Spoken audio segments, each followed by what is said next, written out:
नमस्कार दोस्तों, आज हम रविवार की व्रत कथा के बारे में सुनेंगे। जो मैं आपको ये कथा सुनाने जा रही हूँ यह बहुत ही प्रामाणिक और पौराणिक है। तो चलिए इस कथा को आरंभ करते हैं। रविवार की व्रत कथा की पौराणिक कथा के अनुसार प्राचीन काल में एक बुढ़िया रहती थी। वह नियमित रूप से रविवार का व्रत करती थी। रविवार के दिन सूर्योदय से पहले उठकर बुढ़िया स्नान आदि से निवृत्त होकर आंगन को गोबर से लीपकर स्वच्छ करती। उसके बाद सूर्य भगवान की पूजा करते हुए रविवार की व्रत कथा सुनकर सूर्य भगवान को भोग लगाकर दिन में एक समय भोजन करती थी। सूर्य भगवान की अनुकंपा से बुढ़िया को किसी प्रकार की चिंता एवं कष्ट नहीं था। धीरे धीरे उसका घर धन धान्य से भर रहा था। उस बुढ़िया को सुखी होते देख उसकी पड़ोसन उसे चलने लग गई। बुढ़िया ने कोई गाय नहीं पाली थी, अतः वह अपनी पड़ोसन के आंगन में बंधी गाय का गोबर लाती थी। पड़ोसन ने कुछ सोचकर अपनी गाय को घर के भीतर बांधना शुरू कर दिया।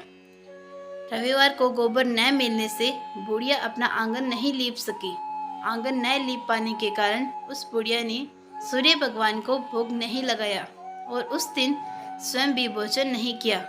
सूर्यास्त होने पर बुढ़िया भूखी प्यासी ही सो गई। प्रातःकाल सूर्योदय से पूर्व उस बुढ़िया की आंख खुली तो वह अपने घर के आंगन में सुंदर गाय और बछड़ी को देखकर हैरान हो गई। गाय को आंगन में बांधकर उसने जल्दी से उसे चारा लाकर खिलाया। पड़ोसन ने उस बुढ़िया के आंगन में बंधी सुंदर गाय और बछड़े को देखा तो वह उससे और अधिक जलने लग गई। तभी गाय ने सोने का गोबर किया और गोबर को देखते ही पड़ोसन की आंखें फटी रह गई कि यह तो अद्भुत और चमत्कारी गाय है। पड़ोसन ने उस बुढ़िया को आसपास न पाकर तुरंत उस गोबर को उठाया और अपने घर ले गई तथा अपनी गाय का गोबर वहां रख आई।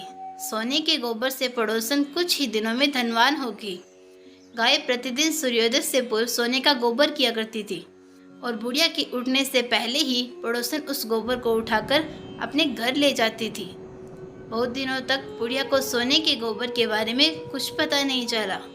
बुढ़िया पहले ही तरह हर रविवार को भगवान सूर्य देव का व्रत करती रही और कथा सुनती रही। लेकिन सूर्य भगवान को जब पड़ोसन की इस चालाकी के बारे में पता चला तो उन्होंने तेज आंधी चलाई। आंधी का प्रकोप देखकर बुढ़िया ने गाय को घर के भीतर बांधना शुरू कर दिया। सुबह उठकर बुढ़िया ने सोने का गोबर देखा तो उसे बहुत आश्चर्य हुआ। उस दिन के बाद बुढ़िया गाय को घर के भीतर ही बांधने लगी। सोने के गोबर से बुढ़िया कुछ ही दिनों में बहुत धनी हो गई थी। उस बुढ़िया के धनी होने से पड़ोसन बुरी तरह जल भुनकर राख हो गई। उसने अपने पति को समझा बुझाकर उसे नगर के राजा के पास भेज दिया। सुंदर गाय को देखकर राजा बहुत खुश हुआ। सुबह जब राजा ने सोने का गोबर देखा तो उसके आश्चर्य का ठिकाना ही नहीं रहा।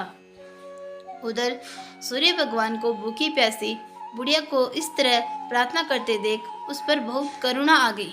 उसी रात सूर्य भगवान ने राजा को स्वप्न में कहा, राजन, बुढ़िया की गाय व बछड़ा तुरंत लौटा दो, नहीं तो तुम पर विपत्तियों का पहाड़ टूट पड़ेगा, तुम्हारा महल नष्ट हो जाएगा।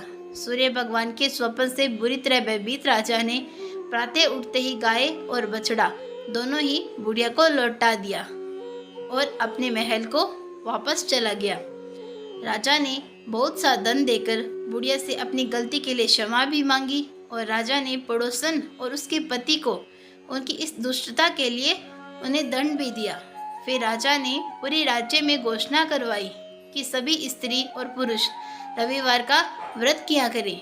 रविवार का व्रत करने से सभी लोगों के घर धन धान्य से भर गए। रास्ते में चारों ओर खुशहाली छा गई। स्त्री पुरुष सुखी जीवन यापन करने लगे तथा सभी लोगों के शारीरिक कष्ट भी दूर हो गए।